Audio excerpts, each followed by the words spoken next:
Olá, sejam muito bem-vindos a mais um vídeo aqui no canal. Meu nome é Raquel Andreata, sou advogada, vivo em Portugal há mais de 8 anos. Vim desvendar terrinhas lusitanas em 2014, quando vim fazer o meu mestrado em Direito Empresarial. Fiquei apaixonada por Portugal e decidi não voltar, porque a princípio o plano seria fazer o mestrado e voltar para o Brasil, ou seja, eu não vim para Portugal com planos de morar, enfim, ter a vida e advogar e etc. E as coisas acabaram acontecendo. Hoje sou apaixonada por Portugal e, dentre outras coisas que faço, uma delas é ser advogada e ajudar as pessoas que querem se mudar para Portugal de forma legal, segura e eficaz. E se você está nesse vídeo é porque você tem interesse em Portugal ou porque você já está aqui e tem um interesse maior ainda, que é constituir uma empresa Uber para você aqui em Portugal.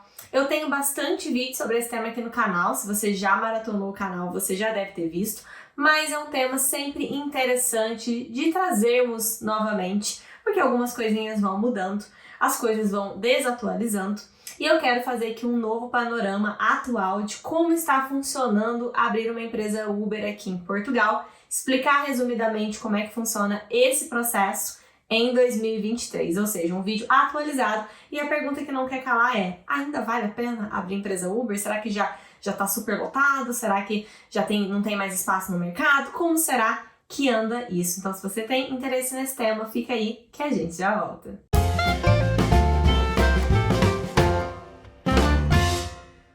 Queridos empreendedores e empreendedoras que estão aí do outro lado me assistindo agora, você que tem interesse em constituir uma empresa Uber aqui em Portugal, seja para solicitar o seu visto de empreendedor e trazer a sua família de forma legal, ou seja porque você já está em Portugal e deseja empreender nessa área, eu quero trocar aqui umas ideias com você. Mas antes de mais, não se esqueça do trivial, não é? Curtir esse vídeo, comentar, se você ainda não é inscrito no canal, subscreva, porque todas as semanas tem conteúdo jurídico para você, conteúdo de qualidade que te explica exatamente quais são, né, dentre os 3 pilares do processo imigratório, do planejamento financeiro, planejamento legal e planejamento emocional. A gente está sempre trazendo aqui um desses pilares e conversando um pouquinho. O tema de hoje é a empresa Uber. Sobre essa pergunta, ainda vale a pena? A resposta é com certeza. Tenho tido muitos feedbacks de clientes que investem nas empresas Ubers e estão a ter sucesso sim, né? Trabalhando, não tem por que não ter sucesso nessa empreitada.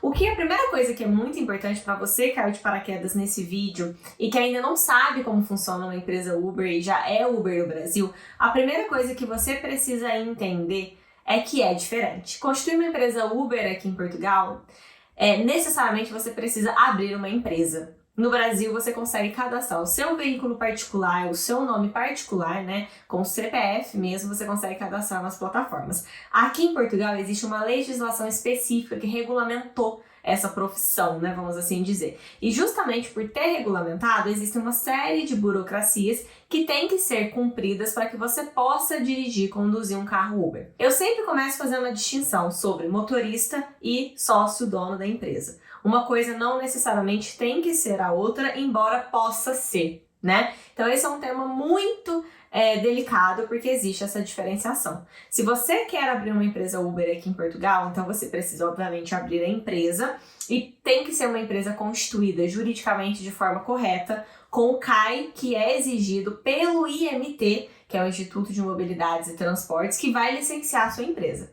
Então abra a empresa e faça o licenciamento de empresa.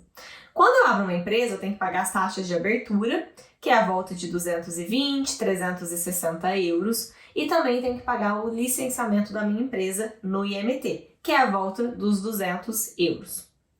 Isso para quem vai constituir a empresa, certo?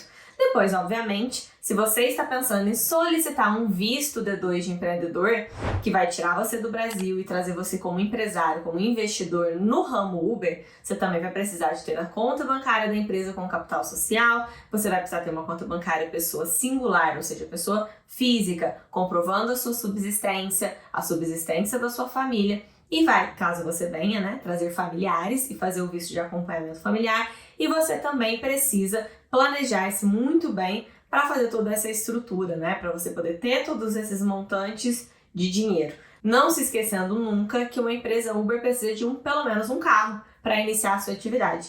E se a sua empresa não for constituída com um capital social que dê para comprar este primeiro veículo, você precisa mostrar que a sua empresa tem capacidade financeira, nem que seja com um valor em conta bancária, para iniciar a compra desse veículo. Eu tenho muitos clientes que compram o veículo ainda estando no Brasil, tá? Através de uma pessoa aqui em Portugal. Esses clientes estão comprando o veículo e estão através de outro parceiro, que é até inclusive uma pessoa que tem um canal no YouTube aqui, que é o Alexandre Borges. Eu vou até aproveitar para deixar aqui na descrição do vídeo o canal do Alexandre. O Alexandre é um motorista Uber que ajuda outros motoristas, né, na parte de conexão entre a empresa, o registro, né, da empresa nas plataformas. Ele auxilia pessoas que não estão em Portugal a gerir esse negócio Uber, a contratar motoristas, enfim, é uma pessoa excelente, uma pessoa de confiança e da qual a gente, né, vive trocando aí ideia e fazendo até conteúdos também. Se você for no canal do Ale,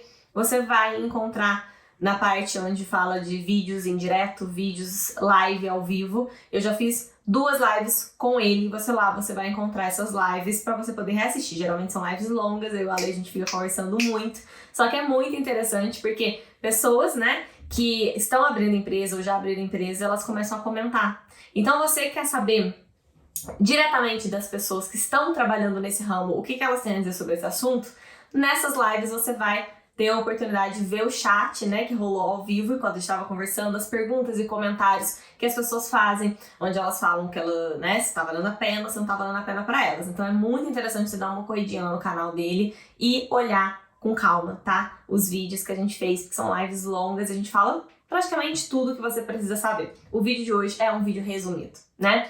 Então, se você abre a sua empresa, faz ali o licenciamento da sua empresa, depois disso você vai precisar, obviamente, cadastrar a sua empresa, ter o veículo, né? Você consegue até fazer isso, como eu estava dizendo, do Brasil. Existem pessoas aqui, o Ale é uma dessas pessoas que auxiliam os empresários que ainda estão no Brasil a começar o negócio aqui em Portugal, justamente para não perderem dinheiro, porque se você me acompanha no canal e você assistiu o vídeo sobre planejamento financeiro para abrir empresa Uber, você sabe que uma empresa aberta em Portugal tem despesas. Despesa de contabilista, despesa de segurança social do sócio, gerente. Então você precisa, né, já que você vai passar um tempo esperando o seu visto ser aprovado para daí sim vir a Portugal e daí sim começar efetivamente a poder você, pertinho do seu negócio, geri-lo, então você vai precisar, né, ou ter esse montante para essas despesas mortas que vão acontecer na sua empresa até que ela comece a faturar, ou então mais estratégico ainda, como esses clientes que eu tenho já estão fazendo, que é, lá do Brasil, começam a movimentar a empresa aqui em Portugal, para que essa empresa não fique dando despesas. Então, muitas vezes as pessoas contam com a ajuda do Ale para fazer esse intercâmbio. Você pode ter outra pessoa de sua confiança também aqui em Portugal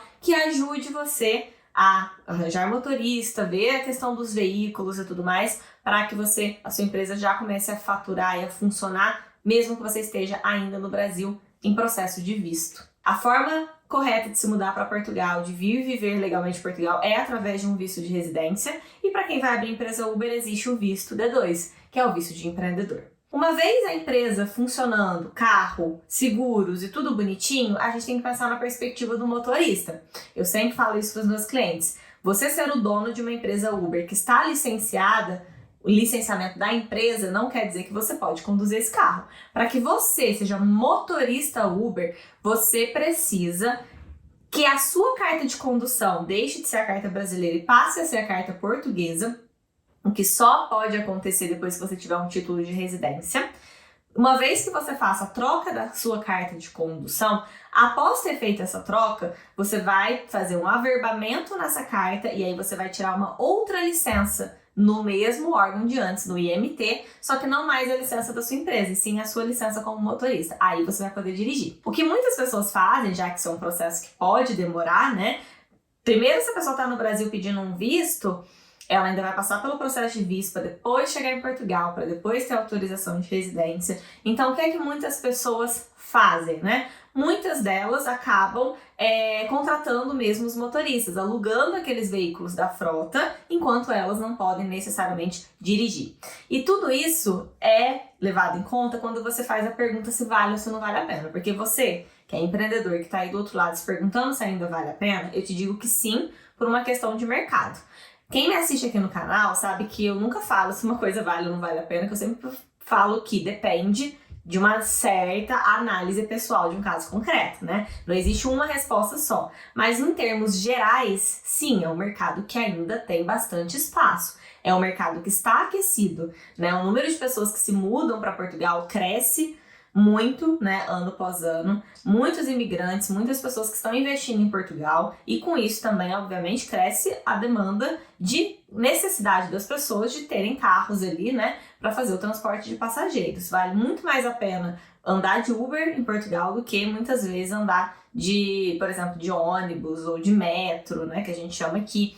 Então vale muito a pena. O turista que vem para Portugal ele até se espanta com os preços da Uber, porque ele está acostumado, qualquer turista que vem de outros lugares da Europa ou dos Estados Unidos, eles estão acostumados com outros preços, às vezes muito mais caros, né? Porque a gente já sabe que Portugal tem um baixo custo de vida e um baixo salário. Então as pessoas que vivem, né, em países que têm um custo de vida maior, quando elas vêm para Portugal, elas se sentem muito à vontade para gastar dinheiro, né, e não ficar economizando, porque não vale a pena. Então, uma família com 3, 4 pessoas, se essas 3, 4 pessoas forem comprar um ticket de metro ou de ônibus, elas vão gastar mais do que gastariam com Uber. Quando a pessoa descobre isso, assim que ela chega em Portugal, ela para de usar o transporte público e passa a chamar o carro de aplicativo. Então, não só, isso é só um exemplo, tá, gente? Porque Portugal cresce muito turisticamente também, né? Além do número de moradores. Mas só para vocês entenderem que sim, é um mercado que está aquecido. Todo mundo que eu converso, que abriu empresa, que está dirigindo, se a pessoa trabalha bem, ela não tem o que reclamar. E o que isso significa? Ela tem sempre demanda de trabalho, as pessoas não ficam paradas, né, o aplicativo em silêncio por muito tempo, as pessoas estão toda hora com corrida para fazer. Então, se a pessoa tem disposição para trabalhar, geralmente as pessoas estão tendo resultados, tá? Eu escuto pouquíssimos casos de pessoas reclamando de falta de resultado. Claro que durante a pandemia houve uma queda, né, e as pessoas começaram a ficar preocupadas, enfim, as pessoas trabalhavam com um aplicativo porque ninguém nem saía na rua na época, mas agora as coisas já estão voltando aí ao nosso novo, e realmente dessa vez novo normal, que já é uma coisa mais tranquila com relação a, não pode falar no YouTube, eu acho coisa daquela época, de 2019, 2020, porque parece que, né, começa a dar restrição aí de assunto, mas enfim, na pandemia. Aí o que acontece, gente, voltando aqui ao tópico, vale a pena, né? Falando do nicho de mercado, da demanda que anda a ser crescente, por mais que muitas pessoas estejam a abrir empresa Uber, por enquanto ainda não está um mercado saturado. Continua sendo, sim, possível abrir a empresa e faturar e ganhar dinheiro com a empresa Uber. A única coisa que é importante é você olhar esse cenário, né? Então, aquilo que vale e o que não vale a pena, por ser uma perspectiva muito pessoal, você precisa analisar os custos, você precisa analisar quanto tempo você vai demorar para poder ser você a conduzir e colocar isso na ponta do lápis. Porque o valor que você vai ganhar da sua empresa, se você tiver pelo menos um carro para você como motorista dirigir, é um. Se você for contratar motoristas, é outro. E na seara da contratação de motoristas, você ainda tem vários tipos de contratação para fazer, vários modelos de negócio. Uns que são mais fáceis para você gerir, que é quando você aluga o veículo e a pessoa que tiver com o veículo faz o que ela quiser, né? Fatura o quanto ela quiser e ela paga um valor fixo por semana para você, para estar rodando com o seu veículo, na sua empresa, licenciado, tudo bonitinho. Ou então, você pode fazer outro modelo de negócio, em que vocês pegam o faturamento da pessoa que está dirigindo o veículo e dividem isso de formas diferentes, né? Você fica com uma porcentagem, a pessoa fica com outra porcentagem. Então, existem modelos de negócio. Existem pessoas que, em vez de entregar o carro e cobrar um valor por semana daquele motorista pelo aluguel do veículo, a pessoa simplesmente, eu tenho clientes que fazem isso, pegam um carro e fazem turnos. Então, para espremer ao máximo, porque um motorista não fica 24 horas dirigindo um veículo, mas um veículo que não fica na mão de um único motorista, ele pode render um faturamento dividido em turnos de 2 ou 3, né, turnos por dia. Então, você pode ter 2 ou 3 motoristas que estão revezando aquele carro para aquele carro ficar 100% do tempo na rua, né? Ou então grande parte do tempo. Às vezes faltando só madrugadas de dias que não tem muito movimento. E isso tudo com o tempo você vai aprendendo a entender quais são os dias de mais movimento, quais são os dias que vale a pena ter um carro 24 horas na rua. Depende do local também, se você está em Lisboa, se você está no Porto, se está numa cidade grande, uma cidade média, uma cidade pequena. Mas costuma-se sim ter bastante procura e bastante mercado. Então, valer ou não valer a pena é algo muito relativo, porém, temos aí um mercado muito aquecido e temos principalmente vários modelos de negócio que podem ser aplicados dentro dessa estrutura de empresa Uber. Então, no vídeo de hoje, eu fiz aí um resumo de como funciona a questão da empresa, a questão financeira, a questão do visto, falei do motorista, né? E muita gente me manda e-mail falando assim, eu quero ir para Portugal para ser motorista Uber, né? Eu sempre falo para a pessoa que você tem que abrir uma empresa ou então ser motorista da empresa de outra pessoa. Só que para ser motorista na empresa de outra pessoa, você precisa de licenciamento, né? Que é todas essas licenças que eu expliquei para vocês. Tem que fazer curso, você tem que ter uma licença na sua carta de condução, que tem que ser a carta de condução portuguesa. Para ter a carta de condução portuguesa, tem que ter autorização de residência. Então, você não consegue do Brasil fazer essa licença. Você tem que chegar em Portugal, estar vivendo legalmente aqui para fazer toda essa licença. Então, não tem como uma pessoa que está no Brasil ser contratada para ser motorista Uber de Portugal, porque essa pessoa não tem licença, né? E para ser um prestador de serviços, sair do Brasil para vir para Portugal com uma promessa de contrato de prestação de serviço, você tem que estar licenciado, se a profissão assim o exigir. Então, não tem como fazer essa ponte. Mas você pode vir para trabalhar em outro ramo daquela empresa, né? E quando você estiver apto, você passar a tornar-se um motorista Uber dentro da empresa que te trouxe para Portugal. Mas é muito importante fazer essa distinção entre motorista e sócio, proprietário, dono da empresa. E valeu ou não a pena? É sempre uma questão matemática de cálculos e sempre contando também com a ajuda de outras pessoas especializadas nesse mercado. É por isso que eu deixo aqui embaixo também o link do canal do Ale para você poder ir lá assistir os vídeos e ver a realidade de uma pessoa que é motorista Uber e ajuda também outros motoristas. Eu espero ter ajudado você com esse vídeo. Não deixe de curtir esse vídeo e também o canal, né? Subscrever o canal, ativar sininhos, porque todas as quartas-feiras tem vídeo novo por aqui sobre Portugal, sobre legislação, sobre vistos e como que você faz para viver aqui de forma legal com a sua família. Um beijo grande e até a próxima!